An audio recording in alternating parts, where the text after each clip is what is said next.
Coucou les lecteurs et les lectrices, j'espère que vous allez bien. On se retrouve aujourd'hui, comme tous les dimanches, pour faire une petite présentation bouquin. Et cette semaine, j'ai décidé de vous présenter Cruelle Diablesse de Serena Valentino aux éditions Hachette Heroes.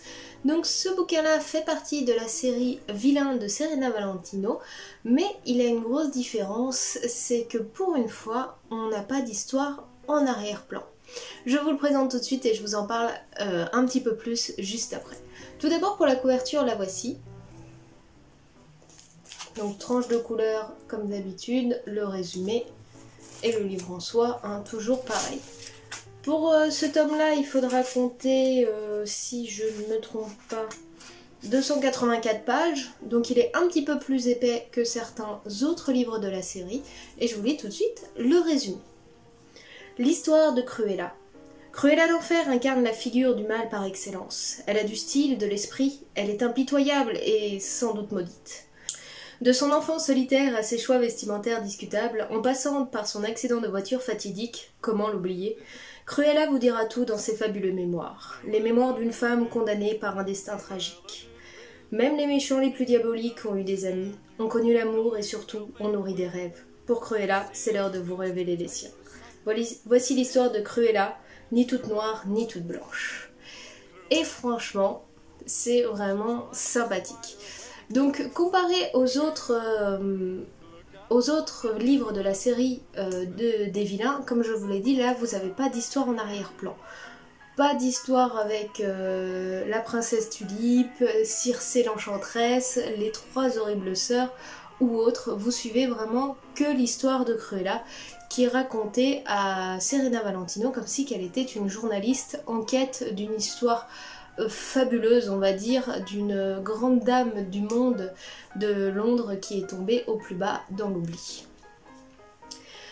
Je trouve que donc ce livre-là, comparé aux autres, est vraiment la vision que j'avais à l'origine quand j'ai commencé la série Vilain, c'est-à-dire qu'on va prendre un vilain de l'univers Disney et on va conter son histoire, son enfance, ce qui lui est arrivé pour qu'il en devienne le méchant que l'on connaît dans le dessin animé, et c'est tout à fait comme ça que c'est raconté dans cette histoire-là. Serena Valentino a laissé une petite note à la fin du livre où elle raconte qu'elle est partie en quête de Cruella dans son manoir d'enfer à la campagne pour pouvoir récupérer ses mémoires et son histoire, et pour savoir comment elle est devenue la femme que l'on connaît à travers les journaux de scandale suite à sa folie, sa chasse aux Dalmatiens, etc.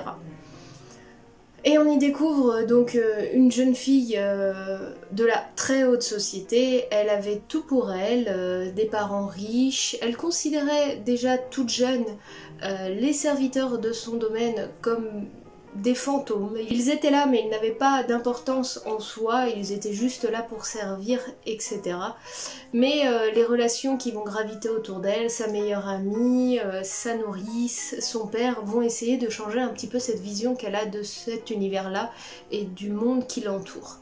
Bien sûr, Cruella va vouer un amour inconditionnel pour sa mère. Elle voit sa mère comme la femme la plus belle, la plus intelligente et la plus influente qui soit au monde. Elle va tout donner pour recevoir l'amour de sa mère, pour ne jamais la décevoir quoi qu'il arrive, et pour toujours rester auprès d'elle, malgré que sa mère est quelque peu distante. Au fur et à mesure de l'histoire, on va même y découvrir une mère qui a un caractère un petit peu douteux, que beaucoup de personnes vont essayer de montrer à Cruella que sa mère n'est pas du tout la femme qu'elle a l'impression qu'elle est, et qu'elle la pousse sur le mauvais chemin. Hélas, Cruella, comme elle a rendez-vous avec sa mère depuis toute jeune, au moins 1 heure par jour, pour prendre des nouvelles et autres, comme sa mère la couvre de fabuleux cadeaux, somptueux cadeaux, et a toujours tendance à lui dire d'être parfaite pour devenir la femme qu'elle doit devenir, Cruella pense que sa mère lui voue autant d'amour qu'elle, et que rien ni personne au monde ne pourra briser le lien qui existe entre elles.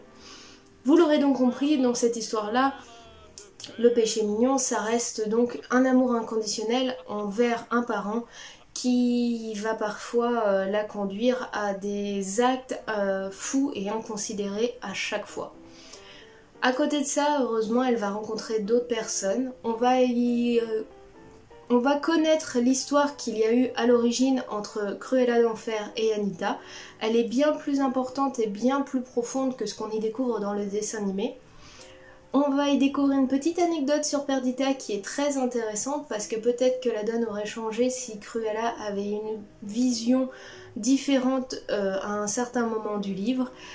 On y découvre un père qui l'aimait tendrement, qui va essayer de lui ouvrir les yeux au moment donc, de son décès à lui, hélas, et qui va lui demander donc 2 choses dans son testament, celui de rester une d'enfer même si elle se marie ou autre, donc là si elle doit se marier et fonder une famille, elle devra trouver un mari qui accepte de prendre son nom et elle devra rester Cruella d'Enfer quoi qu'il arrive si elle veut garder sa fortune. Et bien sûr de profiter de la vie comme elle le souhaite et non de se cantonner à une vision du monde que certaines personnes de son entourage pourraient lui donner. Vous l'aurez donc compris, c'est l'histoire d'une jeune fille de la haute société londonienne qui était déjà très forte, qui va beaucoup se battre pour sa meilleure amie, malgré la vision d'un monde étriqué et fermé sur chacun à sa place dans son rang et personne ne doit graviter ou changer de poste. C'est vraiment, voilà, tout est bien rangé comme ça et puis c'est tout. Elle va avoir quand même beaucoup de chance et va rencontrer beaucoup de bons moments et de belles choses. Elle aurait pu devenir une femme totalement différente si elle n'avait pas simplement une relation extrêmement toxique auprès d'elle et un amour inconditionnel qui va la briser complètement. Vous l'aurez compris, c'est justement l'amour en soi qui va faire que Cruella va être la jeune femme que l'on découvrira dans le dessin animé, folle au point de tout risquer, son nom, son histoire, sa fortune, pour obtenir simplement un geste doux et attentionné de la personne concernée. Et vraiment, ce livre est top pour ça. Du point A au point B, vous ne suivez que l'histoire de Cruella. C'est vraiment elle qui vous conte ses mémoires à sa manière. On voit que de temps en temps, son opinion sur certaines personnes aurait pu changer. Elle était partie pour devenir meilleure et elle a fait en sorte de rester dans la position qu'elle avait pour ne pas déplaire aux mauvaises personnes.